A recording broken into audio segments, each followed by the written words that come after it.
Isa po yan sa mga landslide na gumimbal sa mga taga-Albay kasunod ng pananalasa ng Bagyong Christine. Isa ang patay sa Ligaw City habang dalawa ang nasawi sa Ginobatan ayon sa Ligaw BFP at Coast Guard District Bicol. At sa Caramoran, Catanduanes, 4 na magkakamag-anak ang nasawi rin sa landslide. Kabilang na po ang 3 bata. Halos 1 milyong bahay at gusali naman ang nawala ng kuryente ayon sa Department of Energy. Mga kapuso, sama-sama pa rin ang ating pagsaksi ngayong nakaamba naman ang landfall ng Bagyong Christine sa Isabela. At ngayong gabi nga lang po, inanunsyo ng Office of the Executive Secretary na walang pasok sa lahat ng antas ng paaralan at tanggapan ng gobyerno sa buong Luzon bukas dahil pa rin sa Bagyong Christine. Pero tuloy ang operasyon ng matanggapan na may kinalaman sa pagresponde sa sakuna. At para sa latest mula sa Naga City, Camarines Sur, saksi live si John Consulta. John?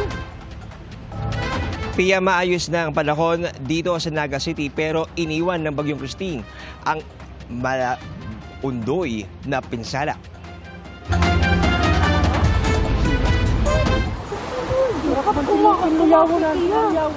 Mahigpit na niyakap ng lalaking yan ang isang puno para hindi matangay na malakas na agos ng baha sa Nabua, Camarines Sur. Alas 9 ng umaga, nanawagan ng rescue ang uploader. Nasagip ang lalaki bago mag-alas 2 ng hapon. Mataas din ang inabot ng baha sa bayan ng Bato. Halos bubong na lang ng ilang bahay ang hindi nalubog sa tubig. Malawak ang pagbaha sa buong bayan. Tanaw sa drone video ang malailog ng mga kalsada. Marami tuloy sa mga residente ang namamangka na paglabas ng bahay. Napaakyat ang ilang residente sa rooftop ng ikatlong palapag ng kanilang bahay sa Barangay Triangulo, Naga City kagabi. Ayon sa uploader, tinawag na rin nilang sumama ang ilan nilang kapitbahay. Tumaas kasi ang baha hanggang ikalawang palapag ng ilang mga bahay.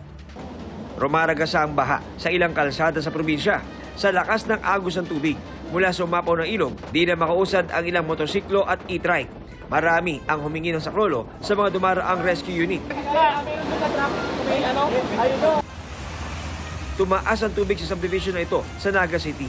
Napatikim pa lang pala sa matinding permisyong kanilang aabutin. Pagsikit ng araw, ito ang tumambad sa mga residente. Nagkapatong-patong na parang matchbox itong mga sasakyan, SUV at kotse. At ang kwento ng mga residente rito ay sa kasagsagan daw ng pag-ulan ay nagkaroon ng flash flood at ang mga sasakyan na nanggaling daw sa bandang roon sa unahan ay sama-samang tinangay, umangat at dinala sa kantong ito. Nagkaipon-ipon sila rito. Ang ibang sasakyan dyan, lumulutang na eh. Lumulutang na siya. Kaya iniilagan namin, nung paglabas namin dito, umiilag kami doon sa sasakyan na lumulutang. Unang-una nag-swell yung river at nagiba yung fence, concrete fence, at dahil doon ay rumagasa yung tubig papasok po dito sa subdivision. Lumalabas na around 30% of the entire territorial jurisdiction ng Naga ay binaha. And around 70% ng ating population ay naapektuhan o nakaranas ng pagbaha. First time. Unprecedented po ito. Lahat ng mga bahay, pinasok ng hanggang liig na baha na may halong putik. Kaya napilitang umakyat sa second floor para makaligtas. Ayon sa Naga LGU, bagamat kadalasang binabaha kapag may bagyo, ngayon lang daw nila naranasan ang malaundoy na pinsala na dulot ng Bagyong Christine sa halos 24 oras na walang tigil na ulan. By around 2 o'clock or 1 o'clock in the morning, mga 700 millimeters of rain na. Accumulated rainfall na namin yun. Nasamantala, yung normal or monthly average lang naman ng Naga sa rainfall ay nasa 230 to 235 lang naman. So gustong sabihin, mga almost 2.5 months na equivalent na ulan ang ibinagsak sa loob lamang ng 24 hours. Yung nangyari sa lungsod ng Naga is very much similar to what happened sa Metro Manila nung Ondoy. Sanay kami doon sa mga baha na hanggang bewang. No? Kaya yung mga trucks natin, sana actually prepared naman tayo sa mga heavy equipment sa mga trucks. Pero ito yung hindi napagandaan masyado na pangyayari na lampas tao na even our 6x6 trucks hindi na niya na kaya talagang puntahan pa yung mga rescue areas. Sa ngayon, malaki raw ang pangangailangan ng Naga para makabangong muli, lalo pat umabot sa 30,000 ang bilang ng kanilang evacuees. We need additional rescue equipment. We need additional rescue boats. Yung needs ng pagkain. Kasi ngayon halos lahat ng ating pong mga pamilihan ay sarado. Kasi ngayon lubog pa rin sila sa baha. Of course, yung housing equipment. Kasi maraming mga bahay ang sigurado mangailangan ng pagkukumpuni. Mataas at malakas din ang agos ng baha sa Pio Duran Albay. Ganon din sa bayan ng Libon, kaya pahirapan ang rescue operations.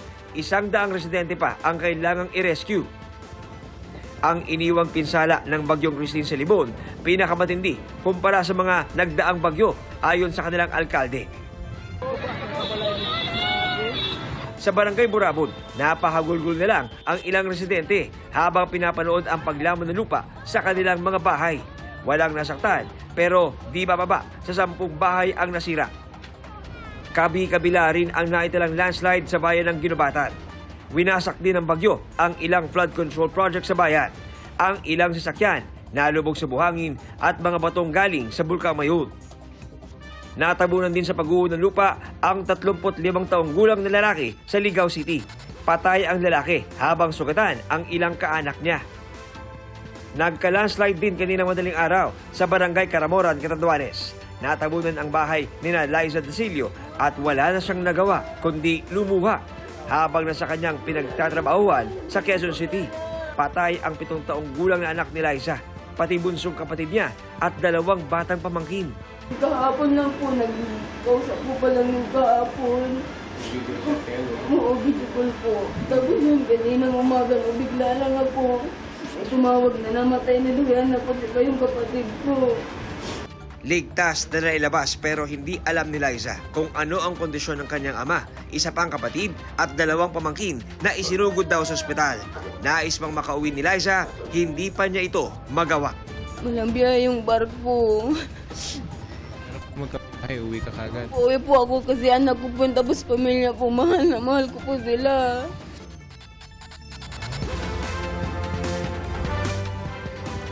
Piyak yung pirma ng Naga City LGU na may natanggap na sila mga report ng mga nasugatan at casualties. Pero ayon sa kanila ay nasa validation stage pa rin sila hanggang sa ngayon at kinakailangan daw magsagawa ng confirmation ng PNP. At live mula rito sa Naga City para sa GMA Integrated News. Ako si John Consulta, ang inyong saksi.